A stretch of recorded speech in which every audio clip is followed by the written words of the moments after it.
What's going on, guys? CaRtOoNz here, and welcome to episode 1 of my battle tips. All right, today's episode is going to focus mainly on customization of both your character's look and your character's gear. All right, now depending on what game mode you're playing, be it Dominion, if you're more into duels, just whatever you like doing the best, that's really going to have a big factor on maybe what skills are important to you, what stats are important to you, what abilities like that. Because in Dominion, you might want a more balanced character. In duels, you might want to strictly try to stick to attack and just try to do the most damage you possibly can to your opponent. So like I said, depending on your playstyle and what parts of the game you like, or you know which ones you're more interested in pursuing, it's going to have a big factor on determining the build of your character and the stat lines and stuff that are going to be important to you. Now we'll start off with talking about gear. If you can see here, there's 4 different sections for gear. You got a helm, you got your arms here, you can change your chest, and you got your weapon. But your weapon is broken down into 3 different parts, as you can see here: the blade, the guard, and the hilt. All right, now each one of these can be changed out with gear that you loot off the battlefield after a match, or you can buy packs here in the store for a small amount of steel. Now, steel is For Honor's in-game currency.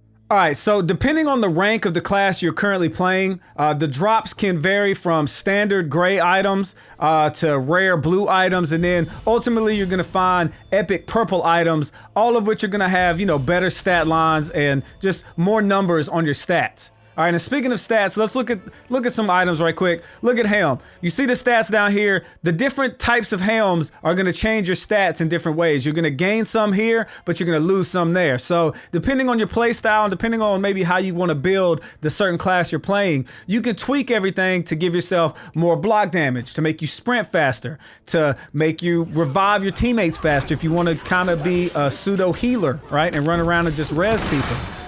Let's say you want to be a glass cannon. You can put all your points into making your sword do a lot of damage, but you won't be able to block very well. Just different stuff like that. You see here, you can set it up to where when you use a guard break and throw your opponent, you throw them super far. You can also change the look of all your gear. Let's say you find one that you really like the stats on, but you think it's ugly. For just a little bit of steel, you can swap its look to a different one that you currently own. You can also upgrade each one, which when you upgrade, it ups the stats of the main stat line of that piece of gear. So you can really tweak the gear to fit your playstyle.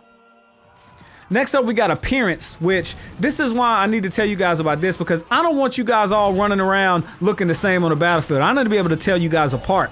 So you can change the gender, you can change your skin color, you can change the pattern on your standards here. And you can see here, some of these are locked, and the way you unlock these is per class. So for instance, the assassin here, you can see that at different reputation levels and at different character levels, you unlock different stuff. So the more you grow your class, the more options you have.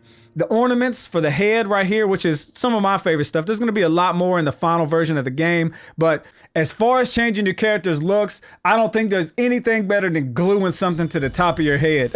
I'm telling you, some classes have horns, spikes, some of them you can have a skull on the top of your head. There's so many different options you can do, and all of them really change the look of your character a lot. You can change the engravings on your shoulder you see here. Different metal works on there. You can change the material of different parts of your armor, you know, to give the leather on her armor a different hue. You know, in case you got a certain color theme you're trying to go for. Speaking of colors, here are your color wheels for being neutral or when you're attacking and defending. Once again, there's just so many different options. And look, here we got a warden. All right, just here's a standard warden, and then boom, here's another warden, completely different look. It's a different gender, different helmet, different armor, different everything. All right, she's beautiful.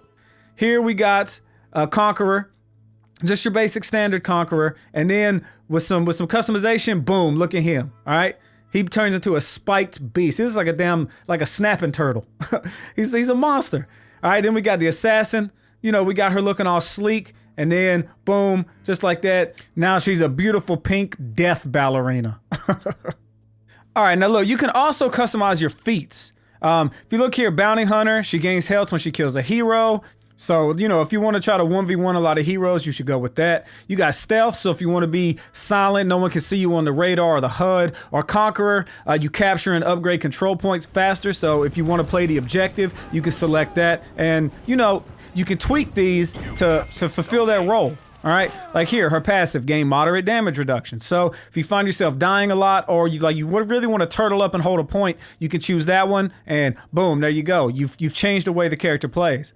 Like, let's take crossbow right here, for instance. If you're the type of player that likes to hunt down other heroes and take them out 1v1, boom, the crossbow's for you. So there you go.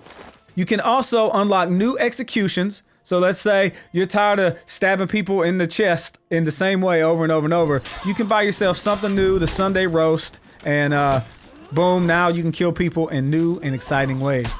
And the same goes for taunts and emotes. See here, you got your regular fist pump, fall to your knees. You can unlock dummy. There's gonna be more in the full game because let's be honest, you can never have too many ways to taunt your opponent and make them feel like complete trash. Alright guys, hopefully you take something away from that. I just wanted to share some important facts with you about the way gear works in this game and just the different types of customization you have available to you in For Honor. Be sure to stay tuned for future episodes of my battle tip videos because we're going to be covering different topics. I think next episode we're going to go over some more advanced combat tactics and how to get more out of each class in the Knights. But for now, I'm out of here.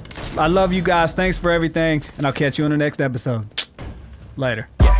Watching cartoons up in my room. Watching cartoons up in my room. Yeah. Watching cartoons up in my room. Watching cartoons up in my room. Yeah. Watching cartoons up in my room. Watching cartoons up in my room. Yeah. Watching cartoons up in my room.